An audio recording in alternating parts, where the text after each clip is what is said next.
A menos de 2 horas del encuentro entre México y Portugal, hacemos contacto completamente en vivo hasta la cancha del Estadio Banorte con nuestro compañero Rodolfo Landeros, que nos tiene los detalles previos. Rodo, ¿cómo quedó la casa de la selección mexicana? Danos todos los detalles, por favor. Qué gusto saludarte nuevamente.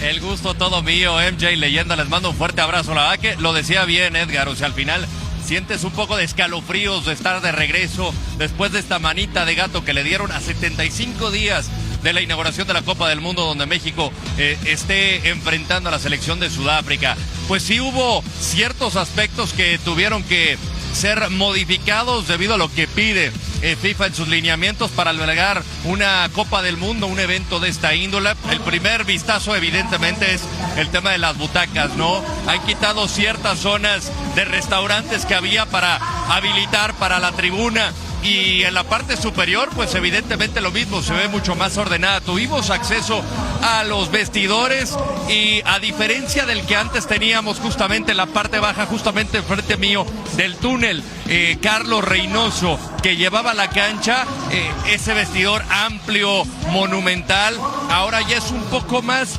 modesto en cuanto a tamaño. Pero esto es, insisto, por los requisitos que ha pedido el máximo organismo del fútbol. Y dentro de él, pues tienen toda la comodidad.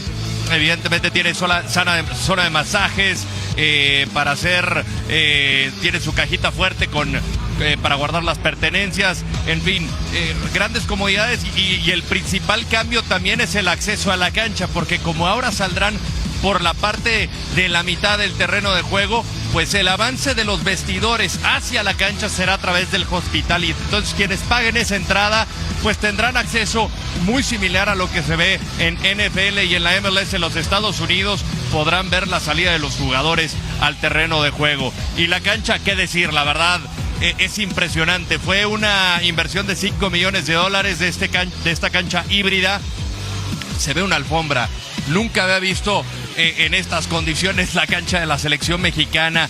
Se ve perfectamente plana de un extremo a otro. Y en la zona de bancas ya también puedes ver perfectamente el horizonte, y de igual manera de la tribuna de mi lado izquierdo, donde antes había la publicidad estática, te evitaba ver quizá esa primera franja. Entonces pues prácticamente todo listo. Sí faltan muchos detalles, sobre todo en el casco exterior y en los circuitos aledaños, sobre todo el acceso para llegar de forma peatonal al estadio, la zona de palcos, pues todo eso no ha tenido ninguna repavimentación, pero aquí Daniel Gaitán nos ofrece estas imágenes justamente del terreno de juego, que en unos momentos más ya estará saltando tanto México como Portugal a la cancha. Hace poco más de una hora abrieron las puertas después de muchos años, que fueron 2 años a partir de mayo en esa final entre América y Cruz Azul, la del bicampeonato. La última vez que México saltó a esta cancha fue en noviembre del año anterior,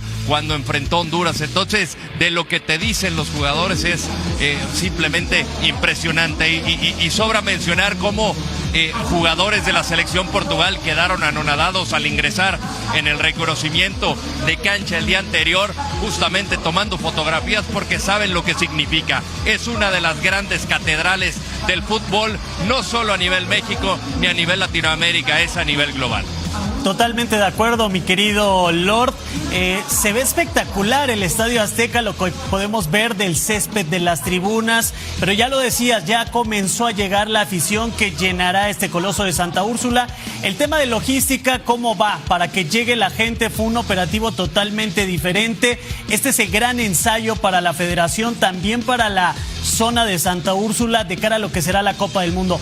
¿Qué tan complicado fue desplazarse y llegar a este estadio, mi querido Rodo? Sí, mira, ya había advertido Leyenda, justamente el gobierno de la Ciudad de México, que iban a cerrar a partir de aproximadamente 1 milla en la periferia del Coloso, aquí justamente en la colonia Santa Úrsula. Nosotros viajamos del centro de la ciudad hacia este sector que es al sur de la capital mexicana, pero muy muy temprano, cerca de las 11 de la mañana, hora local. No había nada de tráfico, no hubo problema para accesar. Al final nos tuvimos que estacionar en una zona cercana dentro de la colonia Santa Úrsula y de ahí caminamos.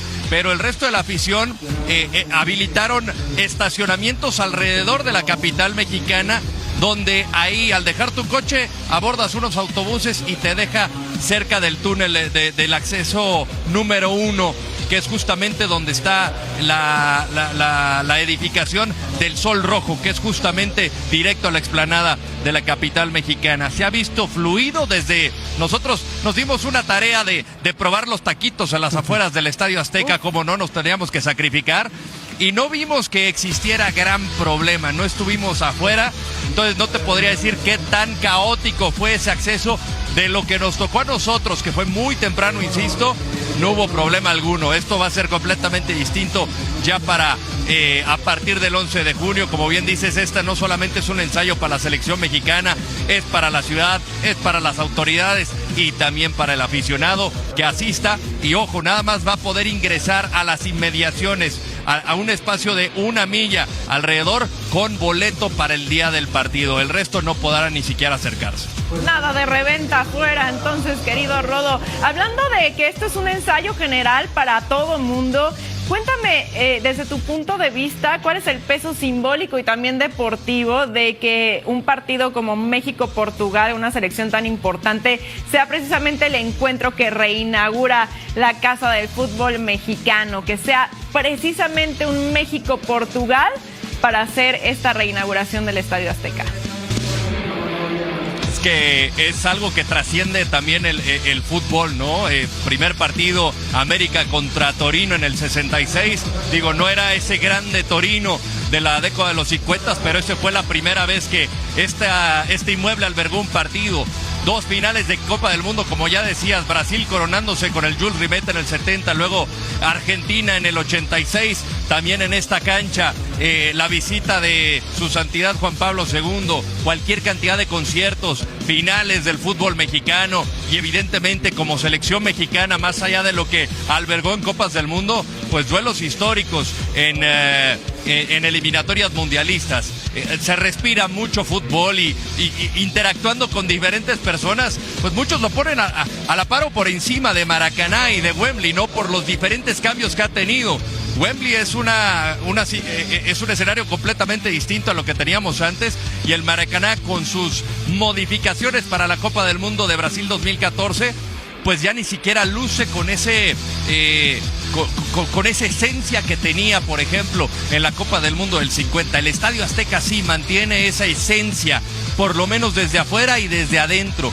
Entonces eso te habla de que quisieron, pues de alguna manera, mantener ese factor X del estadio, y pues hasta el momento pues ya toda la gente está ansiosa por ver a la selección mexicana. Y Portugal, pues qué decir, ¿no? Es el actual campeón de la Nations League, ganándole a una selección como la española, y a título personal sí la pongo como una de las grandes candidatas a llegar a la final de la Copa del Mundo. Totalmente de acuerdo, y el Estadio Azteca va a superar al Maracaná el próximo 11 de junio al tener su tercera inauguración de Copa del Mundo. Los dos tienen 2 justas mundialistas y Juegos Olímpicos. Oye, mi querido Rodo, en el tema deportivo, ¿qué tanto puede golpear a la selección del Vasco Aguirre una derrota ante Portugal en tu casa con tu gente, y sobre todo viendo de cerca lo que sucedió hace unas horas entre Estados Unidos y Bélgica? De suceder un escenario así de fatalista, ¿qué tanto le puede golpear el ánimo al Tri? Bueno, primero con lo primero, decías derrota, y aquí soy partidario de lo que dice el Vasco. Dependerá mucho de las formas, porque al final puedes perder, pero depende de cómo pierdas. O sea, si al final es un partido que aquí luce complicado que México lleve la batuta por la calidad que tiene enfrente, hablando de la selección de Portugal, si por ahí una jugada polémica se encuentra con un penal en los últimos minutos y con eso gana la selección europea, pues creo que las formas van a estar un poco más equilibradas, a un vaso medio lleno. Sin embargo, si te encuentras con uno de estos escenarios donde te llenan la canasta, como ha pasado con la selección de Colombia, ha pasado con la selección de Suiza, hablando de los últimos partidos de preparación que ha tenido esta selección del Vasco Aguirre, pues evidentemente sí te va a golpear en diferentes sensaciones, sobre todo porque se trata de una fiesta de reinauguración de tu casa, y que en 75 días estará recibiendo la Copa del Mundo en el partido inaugural ante Sudáfrica. Entonces creo que va a depender de las formas, porque al final, a pesar de que se trate de, digamos, en un tono hipotético, una goleada, habría que ver las formas, si es un tema de funcionamiento, si es táctica fija, si es una jugada de balón parado, si es Hay diferentes escenarios que creo habría que ir con el análisis en vez de irnos con el resultado. Hay que ver los porqués, me parece, antes de señalar esta selección no juega nada. Me encanta esa forma de pensar, querido Rodo. Ya tenemos que despedirnos, pero dime rápidamente, ¿Fidalgo sale de inicio o va banqueado de inicio? En aproximadamente 20 minutos, 25 minutos, te lo voy a responder. Fiel al estilo del Vasco Aguirre, no permite que se filtre absolutamente nada. Mi intuición es que si lo llama es porque lo va a poner a jugar. Entonces yo creo que va a saltar al campo como titular. Eso es, obviamente, mi opinión, no es información. Pero en unos minutos más te tendré la respuesta. Échame un WhatsApp, Rodo. Pues muchas gracias por toda la información y nos mantenemos en contacto para ver todo lo que pase en este partido entre México y Portugal. Abrazo grande, amigo, y date una corridita ahí por el pasto que se ve espectacular. Espero que no me corran, pero lo haré, vale la pena. Un abrazo para todos. Para ver más, suscríbete al canal de Fox Deportes en YouTube.